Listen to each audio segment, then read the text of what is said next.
I fully believe that parasites are either manifestations of demons or like demonic receptors or receivers. And I believe that the Bible fully supports this. I've showed the scripture pretty extensively, but the best example is that when Jesus cast the demons out of the man, they asked to go into the pigs that were feeding nearby. There's like this mythology about pig dragons in Chinese mythology, and the whole thing around them was life force. Like they were known for eating spiritual life force. So I believe that what happens is when parasites enter people through sin or however they enter, I believe it's through like sin and like low vibrations, nothing new age here, but like anger, anxiety, things like that. And they cause the person to act a certain way, and the demons or whatever they are feed off of the negative energy. That's why Jesus says the swine were feeding nearby when the guy was like freaking out over the demons. There's also like a line that is taken out of some modern translations that says this type of demon only goes out by prayer and fasting. Fasting weakens/kills parasites. Isaiah is given a coal off of the altar by a seraphim for purification. It says when it touches his lips, it's purifying. His fast looses the bands of wickedness. All throughout the Bible, Old and New Testament, you see wormwood used as both judgment and a cleansing agent. Wormwood kills parasites. In the book of Tobit, which is an apocryphal book, there's a part where they're burning fish guts to get like a demon out. Fish guts are anti-parasitic. I had a video of a biopsied tumor up where it showed them like cutting into it and it was just full of parasites. It's literally just a hard shell full of parasites. That's why it's called cancer. Because in astrology, which is demonic, cancer is the crab. Crabs are just hard shells full of yuck. Hence why the Torah says we shouldn't eat swine or shellfish, because both are bottom feeders, they're cleaners, and they are the most parasitic animals that you could eat. I also find it very interesting that none of the antique Bibles that I've read have the line that says all foods were made clean. Like it's totally omitted, and I guess that's like an editor's note that was recently added. And the notes for that section, when I look through them, they always just point to like hand washing rituals. They don't say that like the food laws have been done away with. And even when I was an atheist, I was like a pickier eater. I didn't eat those things sheerly just because I was like, okay, they're like the cleaners. Like I don't want to eat something that eats like Skittles and like bones. No judgment to anybody that does. For me, it's a no-go. The ancient Egyptians believed that they could fully possess their pharaohs, like when they wanted to purposely do it, by having a cat spread a certain parasite into the pharaoh. And like that was it. Like that's how they possessed their pharaohs, was by intentionally introducing a specific parasite to their bodies. This is also what secret societies do still today. Some of you guys may have seen like the eye thing that they do where they like intentionally put stuff in their eye. There are so many benefits to doing a parasite heavy metal cleanse. People have told me that they no longer have intrusive, blasphemous thoughts. For mental health issues like anxiety, depression, cancer. Yes, cancer is the biggest one that people always bring up. People have told me that it has turned them straight. And that makes sense because one of the most common parasites, it's like toxicity or something like that, literally in a lab setting has been shown to cause like gender dysphoria and homosexuality and things like that. All types of diseases, because I am under the belief that the majority of diseases are from parasites. I do not believe anything the mainstream tells us.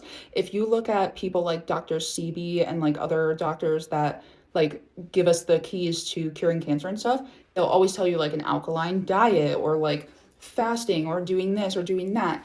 I've come to realize now, knowing what I know, all of these public figures know or knew, because they get taken out a lot, that it was parasites. And they were trying to give us the keys to figuring it out, or like give us a tool to make our bodies less hospitable for the parasites without outwardly saying, hey, it's parasites. And they still take them out because the entire medical industry relies on us not knowing this one piece of information. And contrary to popular belief, yes, we have them in America. They're in the food, they're spraying them, they're in medicines. Most people have them, especially if you are not actively keeping up with your cleanse. We're like the only first world country that does not parasite cleanse. Like it's actually not really normal to not deworm. So I'm going to give you what I do. It's the realistic version that I think most people would like actually do and what I actually can keep up with and what works for me. You can go more complicated with this, but I like to keep mine biblical and have it actually work. So this is what I do first and foremost, always, but especially with this, we want to fast when we can, always be praying to Jesus and in our Bibles. That is going to be your strongest set of tools because this is spiritual warfare. I believe it's just manifesting into the physical in this way. In my opinion, I believe the Bible strongly supports it. I know a lot of people don't agree with me. I'm not here to convince anybody. If you feel differently, that's totally okay. But if this is something that you're interested in, I just want to give you the steps that I took and I've seen others have results with. Let me just start by saying I am not a professional. This is what I do. This is what works for me.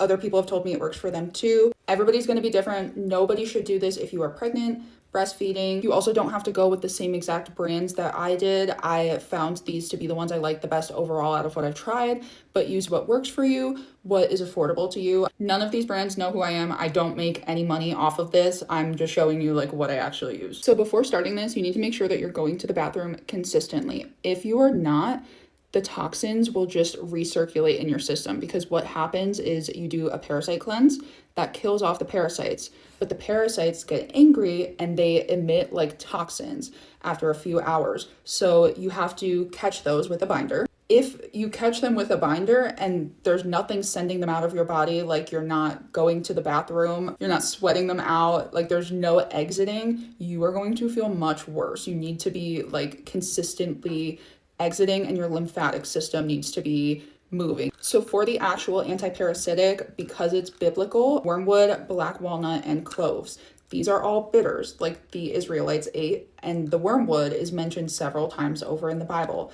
The wormwood is your biggest one that you want to make sure your supplement has, but black walnut and cloves are awesome when paired with wormwood because they kill all of the life cycles of the parasites because they're having eggs and like in different life stages and things like that. So these smoke like all life cycles at once. So it's best to find something that has all three, but if you can only do wormwood, wormwood will also work. I really, really like this one. I've tried quite a few and this one's my favorite. It's $19. If you need to go cheaper, that is totally okay. Just find a brand that has decent reviews or use what you have at home. So I'll take the anti-parasitic and then I'll wait about an hour, and I don't have any food or drink outside of water in this time frame because it'll mess with the charcoal. Mine is in a baggie because I gave my sister the bottle because I wanted her to start it. But these are activated charcoal pills. So what happens is when the parasites are being like injured and broken up and stuff by the anti-parasitic, they get angry and they send out like toxins and heavy metals and stuff into your body to try and like fight back so that you stop whatever you're doing. The charcoal binds to the toxins and even to some of the parasites that are dying and on their way out, and sends them out through your gut. So at least an hour before and after I take my charcoal capsule, I don't eat or drink anything outside of water because I want it to bind to the toxins, not to like the food and water particles. These came out of this bottle. Highly recommend. This is like almost 5 stars, I think, and I haven't had any issues. I love these, and obviously I share them. Super good price for how many you get. It comes with 200. So the parasites create something called a biofilm inside of your body. It's basically like snots, and they hide inside of it because it's a little more difficult for our bodies to locate it and like get rid of it because it hides in your like intestinal lining and like different places in the body. There's a compound in pineapples called bromelain that is a killer with biofilm. I like to get as much of these things as possible from like food and drink. So I usually get my bromelain from pineapple or pineapple juice. I drink it every single day. So I sometimes make it, but I also like the So Fresco detox shots. I get these from my Wegmans. If you cannot drink or eat pineapple every single day, go for a bromelain supplement. So sometimes the charcoal can constipate people. So for that, but also for like in general, I love this.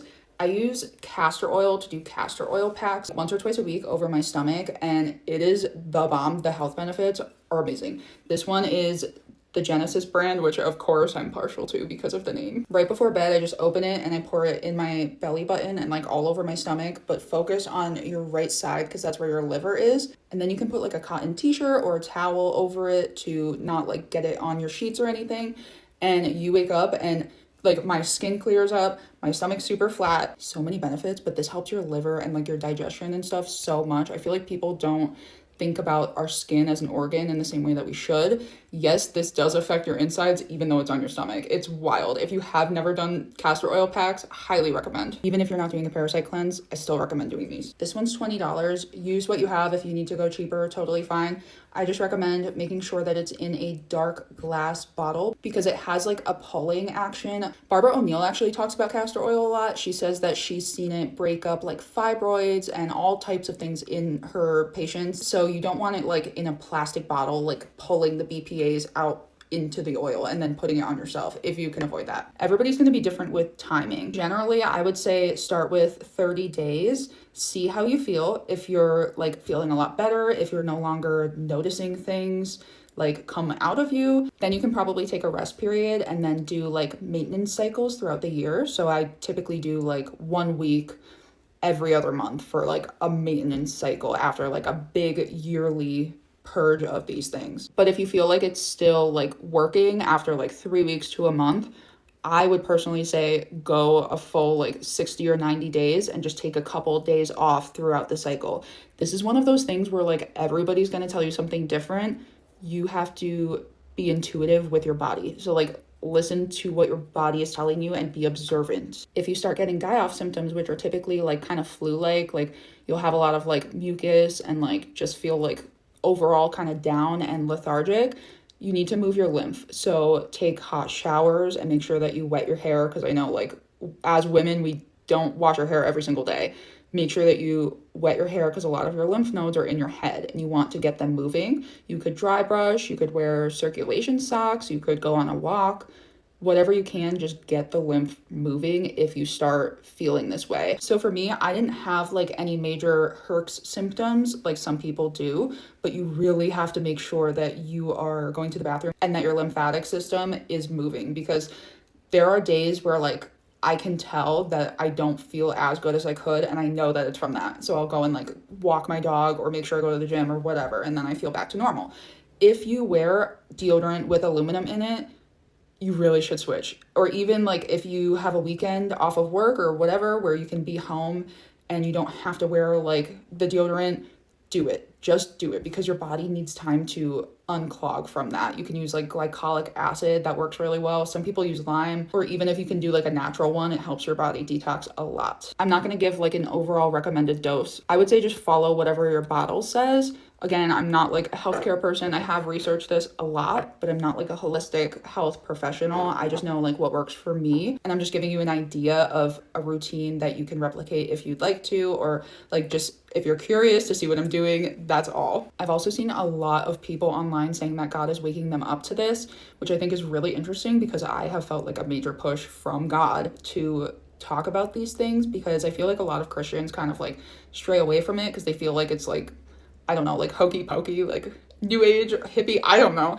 I like supplements and stuff because I want to make sure that I'm like taking care of my body to the best of my ability. Let's get the conversation going and take the stigma away from taking care of our health with the things that God placed here for us to do so, instead of relying on